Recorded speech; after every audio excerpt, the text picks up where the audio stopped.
Sa map. So guys, may mga bago tayong dating from EMG, Delta, and WE. So pakita ko sa inyo. So meron tayo ditong EMG TTI 2011 Combat Master Alpha. So guys, ito na yung mga new mga new version. So 2024 version na to. Pati yung nakaraan na Pit Viper guys, na pinost ko, 2024 na yon. Okay, so this is the Master Alpha. EMG. So, license siya ni EMG. Ito. EMG TTI. And then, out of the box, ang kasama niya, 40 rounds na magazine. Ito, guys. Teka, parang ayaw pang magpatanggal ah. Ito, guys. Okay, so with complete markings yan, na compensator. And then, naka-staple yung grip. With MOS system na rin. Okay? So, isa lang to sa mga bagong dumating. Check natin yung iba. By the way, sa mga naghahanap ng AW Custom na magazine, meron na rin tayong magazines, guys. AW Custom. Teka, saan na yung cutter? Sige, wag na. Tanggalin ko na lang. So, shoutout pala sa mga nakalaro namin kahapon. Sobrang nag-enjoy kami. And hopefully, nag-enjoy din kayo. So, ito guys. High Kappa Magazine ng AW Custom. Okay, so, madami naghahanap dito. Kasi medyo mahirap din hanapin eh. And then, yung Pit Viper, ano ba to? TTI.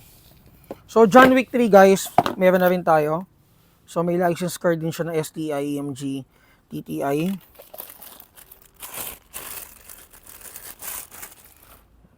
So, ito guys. Fiber optic size front sights. Combat Master. TTI markings, ito yung serial number niya. And then TTI markings. So compared dun sa naunang EMG TTI John Wick 3, mas okay to. Hindi siya sobrang malog. Yung isa kasi sobrang alog niya talaga. Yung mga naunang version,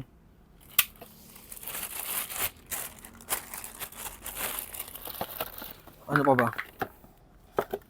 Oy, nahulog. Teka, check pa natin yung iba. For the Delta unit guys, nag-replenish lang naman tayo. Check nyo na lang yung Delta unit dun sa clearance folder natin. Teka, check yung iba. Alpha.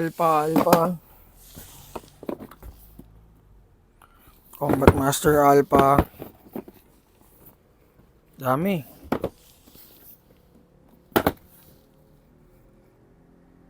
Ito Island Barrel version guys, ito. Pakita ko din sa inyo. So, John Wick 3 guys na Island Barrel. The same appearance, pero ang makikita nyo sa kanya na kaibahan dun sa John Wick 3 na standard is ito.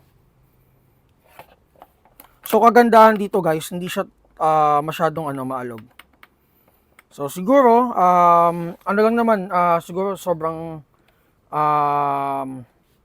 tawag dito. Difference lang naman dun sa accuracy syempre. Kasi hindi naman masyadong gumagalaw to pag pinuputok nyo. So, Island Barrel. Dun sa appearance, the same naman. Okay, so lahat to guys nasa folder natin ng EMG. Teka, hanapin ko yung Pit Viper. Kasi yun yung talagang in-enhance nila yung yung specs. Mas accurate siya. And then, yung meron siya binago dun sa parting yung sa duluhan niya, dun sa compensator niya, parang papangil na siya. Hindi ko alam kung ano yung the same doon na ibang brand. I think double bell yata. So wala dito. Dami ko na nalungkot.